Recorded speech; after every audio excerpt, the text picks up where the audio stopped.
الحمد لله رب العالمين والعاقبة للمتقين والصلاة والسلام على رسوله محمد وآله وأصحابه أجمعين أما بعد فأعوذ بالله من الشيطان الرجيم بسم الله الرحمن الرحيم كنتم خير أمة أخرجت للناس تأمرون بالمعروف وتنهون عن المنكر وتؤمنون بالله صدق الله العظيم وبلغنا رسوله النبي الكريم ونحن على ذلك لمن الشاهدين والشاكرين والحمد لله رب العالمين نعرہ تکبیر، نعرہ رسالت، نعرہ رسالت علاج محمد صادق رضوی صاحب قبلہ، نعرہ تکبیر، نعرہ رسالت۔ یا رسول اللہ آپ ذرا تشریف رکھیں۔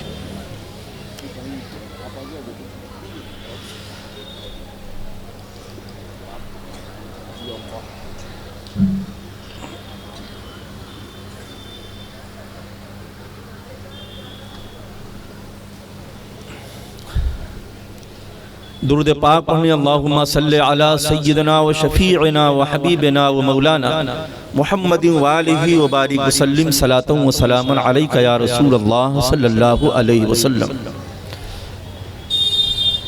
سنی دعوت اسلامی کا یہ سالانہ عظیم الشان اجتماع جسے آپ اپنے ماتھے کی نگاہوں سے علماء کرام، شعراء اسلام، حفاظ کرام،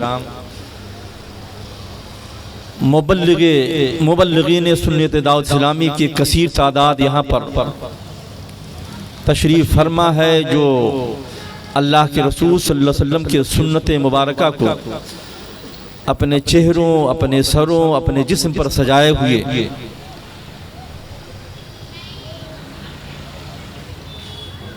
آپ حضرات کے سامنے جلوہ فروز ہیں، جسے آپ اپنے ماتھے کی نگاہوں سے ملاحظہ فرما رہے ہیں۔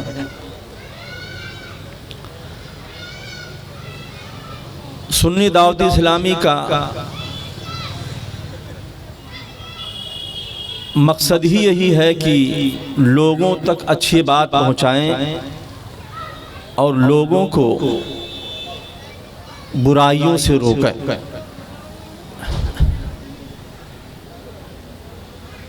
یہی مشن ہی ہے۔ اسی مشن کے تحت لوگوں کو راہ راست پر لانے کے لیے، لوگوں کو صحیح راستہ بھٹکے ہوئے لوگوں کو صحیح راستہ دکھانے کے لیے اس تنظیم کا قیام عمل میں آیا، جو اپنے ابتدا سے لے کے اب تک حسن و خوبی کے ساتھ جاری و ساری ہے، اور روز افزوں ترقی بھی الحمدللہ تنظیم پا رہی ہے، اور اس کے معاونین، اس کے جو متصل لوگ ہیں، اپنا کام حسن و خوبی کے ساتھ انجام بھی دے رہے ہیں، چونکہ اس کا مقصد یہی ہے کہ لوگوں کو صحیح راستہ دکھایا جائے اور غلط راہ پر چلنے سے لوگوں کو روکا جائے۔ اسی سے متعلق میں نے قرآن شریف کی آیت کریمہ بھی تلاوت کی۔ اللہ تبارک تعالیٰ کا ارشاد گرامی ہے، کنتم خیر امت اخرجت للناس، تم بہترین امت ہو جو لوگوں کے درمیان لوگوں کی ہدایت کے لیے یہ امت ظاہر کی گئی، اچھی باتوں کا حکم دیتے ہو، برائیوں سے لوگوں کو روکتے ہو، اور اللہ پر ایمان رکھتے ہو۔ اس آیت طیبہ میں اللہ تبارک و تعالیٰ نے ہمیں آدم علیہ السلام سے لے کے اب تک جتنے بھی انبیاء کرام آئے اور وہ انبیاء کرام کی امتیں آئیں، ان تمام امت کے لوگوں میں سب سے بہترین امت اس لیے اللہ نے قرار دیا کہ تم اچھی باتوں کا حکم دیتے ہو اور برائیوں سے لوگوں کو روکتے ہو۔ یعنی ہماری اچھائی کا دار و مدار، ہمارے اچھے ہونے کی پہچان، ہمارے اچھے ہونے کی نشانی یہ بتائی گئی قرآن میں کہ تم لوگوں کو اچھی باتوں کا حکم دیتے ہو، لوگوں کو برائیوں سے روکتے ہو، اور اللہ تعالیٰ کی ذات پر ایمان بھی رکھتے ہو۔ میرے عزیزوں، بخاری شریف کی حدیث ہے، اللہ کے رسول صلی اللہ علیہ وسلم ابتدائی اسلام میں ہے تھے، ابو سفیان جب ایمان نہیں لائے تھے تو اس زمانے کا جو سپر پاور طاقت تھی جسے قیصر روم کہا جاتا تھا، اس زمانے کے بادشاہ کا نام تھا ہرقل۔ جب ابو سفیان وہاں پہنچے، حدیث بڑی لمبی ہے، تو ان سے ہرقل نے پوچھا تھا تمہارے نبی کس بات کا حکم دیتے ہیں، کن باتوں سے روکتے ہیں؟ تو ہرقل نے ابو سفیان نے کہا تھا ہمارے نبی حکم دیتے ہیں پارسائی کا، سچائی کا حکم دیتے ہیں، پارسائی کا حکم دیتے ہیں، نماز کا حکم دیتے ہیں، اور چونکہ اور سب چیزیں کچھ چیزیں زکوٰۃ وغیرہ اس وقت نہیں نازل ہوئی تھی، تو ان تمام باتوں کا حکم دیتے ہیں۔ تو ہرقل نے کہا تھا اپنی قوم سے لوگوں کو، اور بھی بہت ساری چیزوں کو اس نے پوچھا تھا، بڑی لمبی حدیث ہے، تو اس نے کہا تھا اسلم تسلیم، اے لوگوں جس بندے سے میں نے پوچھا ہے نبی کے بارے میں، یہ تو بہت ہی اچھی باتوں کا حکم دیتے ہیں، پارسائی کا حکم دیتے ہیں، سچائی کا حکم دیتے ہیں، اور یہ ایسی چیزیں ہیں کہ ان پر عمل کرنے کی صورت میں ایک دور ایسا آئے گا جو اس جگہ کے مالک ہو جائیں گے، اس لیے ان کو مان لو، ان پر اسلام لے آؤ، تم بھی محفوظ ہو جاؤ گے۔ اسلم تسلم، اس بھی مان لو، ان کو ایمان لے آؤ، محفوظ ہو جاؤ گے، تمہارا ملک بھی محفوظ ہو جائے گا، تم خود بھی محفوظ ہو جاؤ گے۔ میرے دوستو، اس سے پتہ چلا کہ سچائی، دیانتداری، ایمانداری، پارسائی اور وفائیت یہ ایسی چیز ہے جس پر عمل کرنے کی صورت میں لوگ ترقی ہی پائیں گے۔ میرے آقا سرکار دو عالم صلی اللہ علیہ وسلم نے انہی ساری باتوں کا حکم دیا ہے، اور یہ ساری چیزیں ایسی ہیں ان پر عمل کرنے کی بنیاد پر خود عمل کرنے والا بھی ترقی پا گیا ہے، اور ان کے عمل کرنے کی صورت میں کتنے ہزارہ لاکھوں لوگوں کو انہی باتوں پر عمل کرنے کی صورت میں لوگوں کو صحیح راستہ ملا، لوگوں کو ہدایت ملی جو بھٹکے ہوئے تھے۔ حدیث شریف میں آیا ہوا ہے، میرے آقا سرکار دو عالم صلی اللہ علیہ وسلم فرماتے ہیں اربع من کننا فی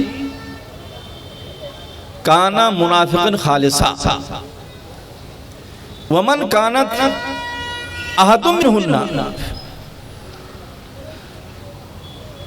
چار باتیں جس کے اندر وہ خالص منافق ہوتا ہے، اور ان چار باتوں میں سے ایک بات جس کے اندر پائی جائے اس کے اندر منافقین کی ایک علامت پالی جاتی ہے، حتی یدعوہن، یہاں تک کہ وہ اسے چھوڑ دے۔ میرے آقا فرماتے ہیں اذا اؤتمن خانا، جب امانت رکھی جائے تو خیانت کرے، یہ منافقین کی علامت میں سے۔ اذا حدث کذب، جب بات کرے تو جھوٹ بولے۔ وَإِذَا عَاهَدَ غَدَرَ، جب کسی سے کوئی وعدہ کرے تو غداری کرے، بے وفائی کرے۔ وَإِذَا خَاصَمَ فَجَرَ، اور جب وہ جھگڑا کرے تو گالی گلوج بکے۔ یہ چار باتیں ایسی ہیں جو کہ یہ مجلس اصلاح معاشرہ کے لیے قائم کی گئی ہے۔ میرے دوستوں، بتانے کا مقصد یہ ہے اللہ کے رسول نے اسی وقت فرما دیا تھا اے مسلمانوں یہ چار باتیں تمہارے اندر نہیں پائی جانی چاہیے، منافقین کی علامت ہے۔ اب میں اس کا نقصان اور فائدہ چند منٹوں میں آپ حضرات کو بیان کر کے گزر جانا چاہتا ہوں، کیونکہ وقت نہیں ہے۔ آپ حضرات کو ایک بہترین تقریر سنی تشریف فرما ہے، آپ کو شاندار خطاب بھی سماعت فرمانا ہے۔ سب سے پہلے جھوٹ، یہ کتنی بڑی لعنت والی چیز ہے۔ میرے آقا سرکار دو عالم صلی اللہ علیہ وسلم فرماتے ہیں اذا کذب العبد تباعد عنہ الملک میلا من نتن ما جاء بہ، جب کوئی بندہ جھوٹ بولتا ہے تو رحمت کا فرشتہ اس سے ایک میل دور ہو جاتا ہے۔ ما جاء بہ، من نتن ما جاء بہی، اس بدبو سے جو جھوٹ بولنے کی بنیاد پر جو اس کے اندر آئی ہوئی ہے، جس سے آئی ہوئی ہے، یعنی جھوٹ بولنے کے سبب سے جو بدبو، اب یہ بھی کہ منہ سے جھوٹ بولا جائے بدبو کہاں، منہ تو ظاہر ہوگا، تو جھوٹ بولنے کے سبب سے جو اس کے منہ سے بدبو نکلتی ہے، رحمت کا فرشتہ اس سے ایک میل دور چلا جاتا، دور ہو جاتا۔ آپ اندازہ کریں مسلمانوں، رحمت کا فرشتہ، اللہ کا فرشتہ جو ہماری حفاظت کے لیے مقرر ہے، صبح آتے ہیں شام آتے ہیں، جو ہماری حفاظت کرتے ہیں، ہماری رہنمائی کرتے ہیں، ہمارے دن رات کام آتے ہیں، رحمت کے فرشتے ہم سے دور ہو جائیں۔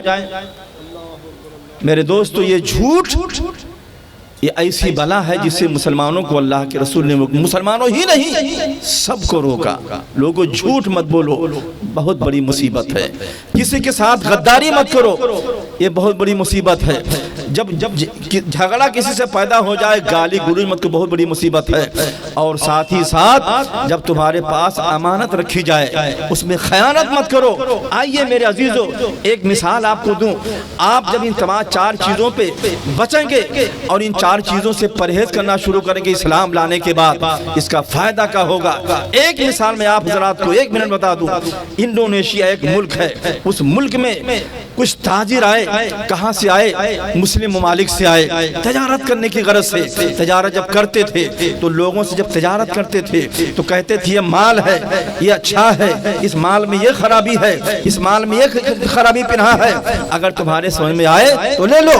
اپنے مال کو بیچتے تھے، اور مال میں جب کوئی عیب ہوتا تھا اس عیب کو ظاہر بھی کر دیا کرتے تھے، اس لیے کہ ان کی نگاہ میں اللہ کے رسول کی حدیث پاک نگاہ میں تھی۔ میرے آقا سرکار دو عالم صلی اللہ علیہ وسلم بازار میں تشریف لے گئے، بارش ہو گئی تھی، اتفاق سے بارش کی بنیاد پر جو کچھ سامان تھے کھانے پینے کے وہ بھیگ گئے تھے، اور لوگوں نے کیا، اس ایک بیچنے والے کیا کام کیا، دھوپ نکل آیا، نکلنے کی بنیاد پر اس کے کھانے پینے کا سامان سوکھ گیا، تو جو سوکھا والا حصہ تھا اس کو اس نے اوپر رکھا اور جو بھیگا والا حصہ تھا اس کو نیچے رکھا۔ میرے آقا نے اپنے دستواروں کو اندر ڈالا اور کہا یہ کیا ہے؟ عرض کہ یا رسول اللہ اگر میں اس کو دکھا دوں کوئی خریدے گا نہیں۔ فرمایا دھوکہ ہے۔ آپ سوچئے مسلمانوں، اللہ کے رسول نے صاف صاف فرما دیا کسی سامان کو دھوکے سے بیچو نہیں۔ انڈونیشیا میں وہ مسلمان جب آئے تو اب جب مال بیچتے تھے تو دھوکہ نہیں دیتے تھے، ان کے سامان میں کوئی عیب ہوتا تھا خریدار کو ظاہر کر دیا کرتے تھے۔ ایمانداری تھی ان کے اندر، سچائی تھی ان کے اندر، اور سچائی امانتداری کو لے کر کے اللہ کے رسول کے پیغام کو لے کر کے جب آئے تو انڈونیشیا کے غیر مسلموں نے دیکھا کہ یار تو عجیب تاجر ہیں، یہ عجیب تجارت کرنے والے لوگ ہیں، یہ تو پہلی بات جھوٹ نہیں بولتے اور اپنے مال کو جو کمی ہوتی ہے اس کمی کو ظاہر کر کے بیچتے ہیں، اپنے مال کے عیب کو چھپاتے نہیں ہیں۔ سلسلہ چڑھتا رہا، ایک دور ایسا بھی آتا ہے انڈونیشیا کے غیر مسلم آبادی جب وہ تاجر آتے، سال بھر رکتے، 2 سال رکتے، 6 مہینہ رکتے، تو اپنے مال کو انہیں کے پاس رکھ اس لیے دیا کرتے تھے کہ یہ امانت دار ہیں، یہ دیانت دار ہیں، یہ سچے ہیں، یہ امین ہیں، جھوٹ نہیں بولتے ہیں۔ میرے دوستو آپ سوچئے ہزاروں سینکڑوں میل دور سے وہ انڈونیشیا آ کر کے تجارت کرتے تھے۔ انڈونیشیا کے غیر مسلم آبادی ان کے پاس اپنے سامان کو اس لیے رکھ دیا کرتی تھی یہ جو آ رہے ہیں یہ دیانت دار ہیں، یہ امانت میں خیال نہیں کرتے ہیں۔ لوگوں نے ان کی امانت داری کو دیکھ کر کے، لوگوں نے ان کی سچائی کو دیکھ کر کے، لوگوں نے ان کی وفاداری کو دیکھ کر کے اسلام قبول کرنا شروع کر دیا۔ پتہ چلا مسلمانوں یہ تمہاری سچائی، یہ امانت داری، یہ ایسی چیز ہے جو تمہیں خود بھی ترقی کیا اللہ پہ لے جائے گا، اور ساتھ ہی ساتھ تمہیں دیکھ کر کے لوگ اسلام قبول کرتے ہوئے نظر آئیں گے، اسلام کا کلمہ پڑھتے ہوئے نظر آئیں گے۔ اور وہ لوگ آج جو ہمیں زمین پر بوجھ سمجھتے ہیں، اس زمین پر مخدوم علی مہیبی بھی تو آئے تھے، انہیں بوجھ سمجھا گیا، ہاتھوں ہاتھ لوگوں نے انہیں قبول کیا، انہیں جگہ دی، ان کے ہاتھوں پہ سینکڑوں لاکھوں لوگوں نے کلمہ پڑھا۔ اسی سرزمین پر غریب نواز بھی آئے تھے، یہاں ہندوستان کے لوگوں نے انہیں بوجھ سمجھا، بوجھ نہیں سمجھا، انہیں قبول کیا، ان کے ہاتھوں پہ کلمہ پڑھ کے اسلام کے دامن میں آ گئے۔ یہ اسلام کی سچائی کی تصویر تھی جو لے کر کے آئے تھے، اللہ کے رسول کی وہ تعلیمات کو لے کر کے آئے تھے، جن تعلیمات پر عمل کرنے کی بنیاد پر اس زمین پر نہ انہیں بوجھ سمجھا گیا، نہ انہیں بھاری سمجھا گیا، انہیں قبول کیا گیا، ان کے ہاتھ کو چوما گیا۔ گیا, ان کے پیر کو چوما گیا, ان کی باتوں کو مانا گیا, اسلام کے دامن میں لوگ آتے رہے, اسلام پھیلتا رہا. آج کیا وجہ ہے؟ اسی سرزمین ہندوستان پر ہمیں بہت سمجھا جا رہا ہے. وجہ کیا ہے؟ تو مجھے کہنا پڑے گا, اللہ کے رسول کی تعلیمات سے ہم کوسوں دور جا چکے ہیں.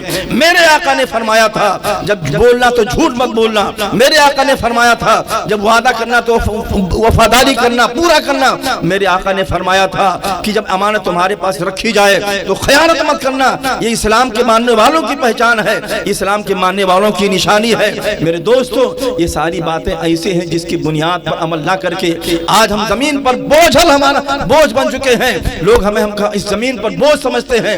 کام وہ کرو کہ تمہیں قبول کیا جائے, کام وہ کرو کہ جس طرح ہمارے بزرگوں نے, ہمارے پرکھوں نے ہندوستان میں آنے کے بعد اچھائی کیا تھا, لوگوں کو اچھی باتوں کی تعلیمات سے دیا تھا, لوگ ان کی تعلیمات سے آشنا ہو کر کے اسلام کے دامن میں آتے گئے, اسلام قبول کرتے رہے, اور ان کو عزت دی گئی, ان کو وقار دیا گیا, ان کا احترام کیا گیا, ان کی تعظیم کی گئی. درود پاک پر اللہم صلی علی سیدنا و شفیعنا مولانا محمد. صادق بھائی کو بٹھانا ہے, 10 بج گئے.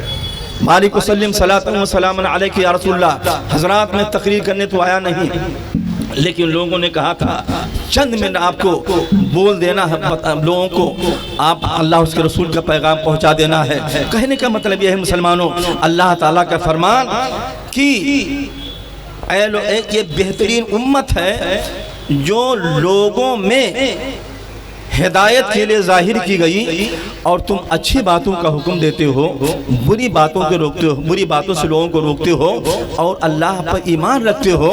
میرے دوستو, اللہ تبارک تعالیٰ نے ہمارے مقام کو اس قدر بلند کیا ہے, اتنا بلند کیا ہے, اتنا اعلیٰ کیا ہے کہ ہم اللہ پر ایمان لانے کے بعد رسول اللہ کے تعلیمات سے ہٹ جانے کے سبب سے جو ہمیں مقام ملنا چاہیے تھا آج وہ نہیں مل پا رہا ہے. آج بھی الحمدللہ ہم اللہ کے رسول کی تعلیمات پر عمل کرنا شروع کر دیں گے, آج وہ وقار ہم کو وہی ملے گا, آج بھی ہم کی عزت وہی ملے گی, آج بھی ہمیں اس زمین پہ بوجھ نہیں سمجھا جائے گا.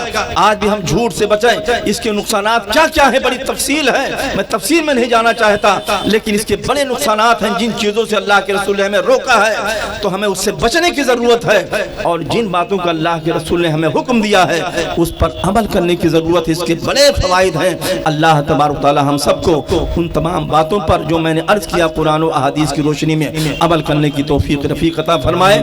وما علینا الا البلاغ. السلام علیکم ورحمۃ اللہ.